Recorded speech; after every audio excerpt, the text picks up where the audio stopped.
Friends, यह video Bharat के प्राचीन इतिहास का तीसरा और आखिरी अध्याय है, जिसमें गुप्ता साम्राज्य, विक्रमादित्य और हर्षवर्धन जैसे प्रतापी राजाओं के बारे में बताने वाले हैं।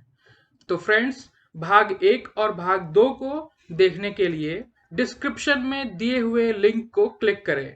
और अगर आपने इस YouTube चैनल को सब्सक्राइब नहीं किया है तो इस चैनल को जल्दी से सब्सक्राइब कर लीजिए और बेल आइकॉन को भी प्रेस कर लीजिए ताकि हमारी आने वाली सभी वीडियो का नोटिफिकेशन आप तक पहुंच जाए। जैसा कि हमने भाग 2 में सिकंदर और मौर्य साम्राज्य के बारे में बताया था, तो फ्रेंड्स, जब मौर्य साम्राज्य के शासक कमजोर हुए तो बहुत सी शक्तियों को अपना वर्चस्व बढ़ाने का मौका मिल गया और उसी समय शुरुआत होती है गुप्ता डायनेस्टी की।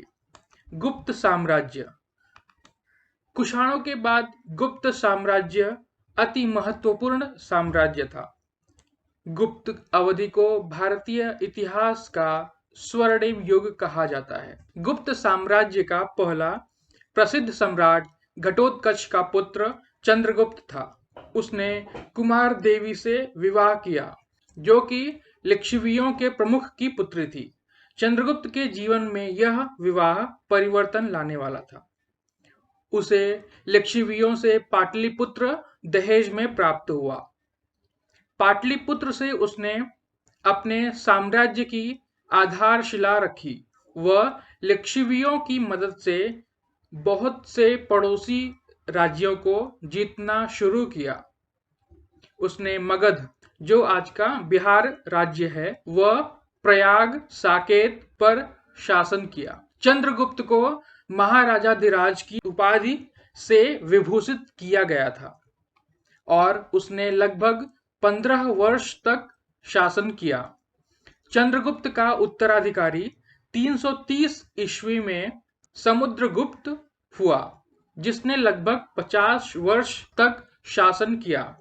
वह बहुत प्रतिभा संपन्न योद्धा था और बताया जाता है कि उसने पूरे दक्षिण में सैन्य अभियान का नेतृत्व किया था तथा विंध्य क्षेत्र के वनवासी कबीलों को परास्त किया था। समुद्रगुप्त का उत्तराधिकारी चंद्रगुप्त हुआ, जिसे विक्रमादित्य के नाम से भी जाना जाता है। उसने मालवा, गुजरात व काठियावाड़ के बड़े भूभागों पर विजय प्राप्त की।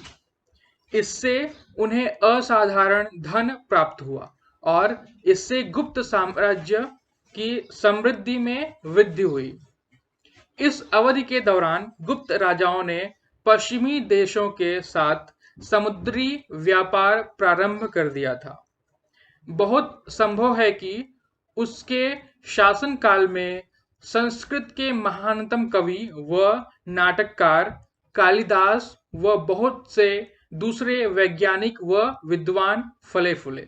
गुप्त शासन की अवनति। ईसा की 5वीं शताब्दी के अंत व 6वीं शताब्दी में उत्तरी भारत में गुप्त शासन की अवनति से बहुत छोटे स्वतंत्र राज्यों में वृद्धि हुई।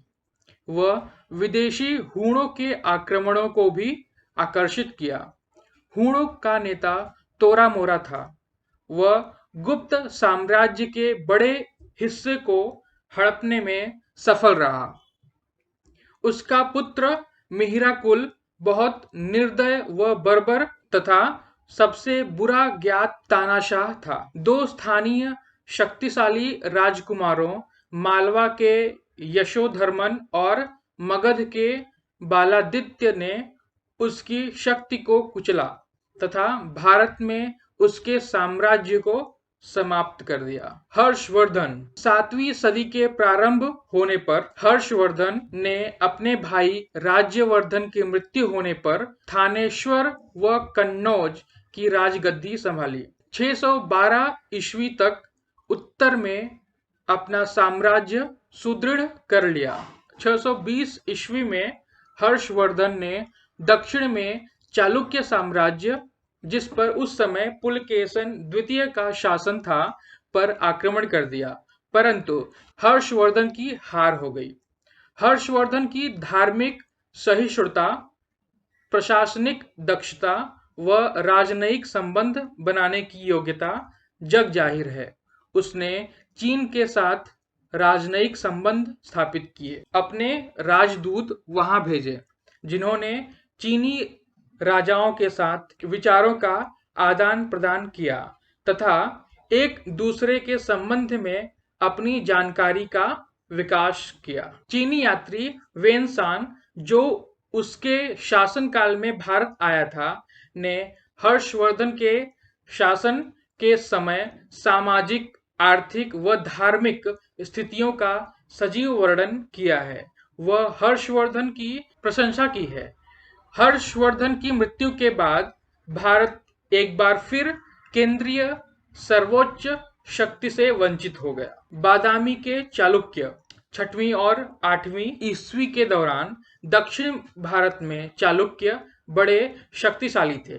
इस साम्राज्य का प्रथम शासक पुलकेशन 540 ईस्वी में शासनारूढ़ हुआ और कई शानदार विजय हासिल कर उसने शक्तिशाली साम्राज्य की स्थापना की।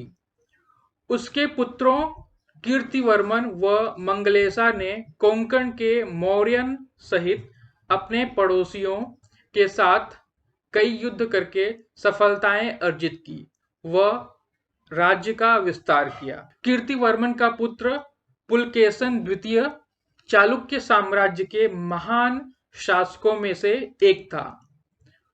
उसने लगभग 34 वर्षों तक राज्य किया। अपने इतने लंबे शासनकाल में उसने महाराष्ट्र में अपनी स्थिति सुदृढ़ कर ली व दक्षिण के बड़े भूभाग को जीत लिया। उसकी सबसे बड़ी उपलब्धि हर्षवर्धन के विरुद्ध रक्षात्मक युद्ध लड़ना थी। तथापि 642 ईस्वी में पल्लव राजा ने पुलकेशन को परास्त कर मार डाला। उसका पुत्र विक्रमादित्य, जो कि अपने पिता के समान महान शासक था, गद्दी पर बैठा। उसने दक्षिण के अपने शत्रुओं के विरुद्ध पुनः संघर्ष प्रारंभ किया।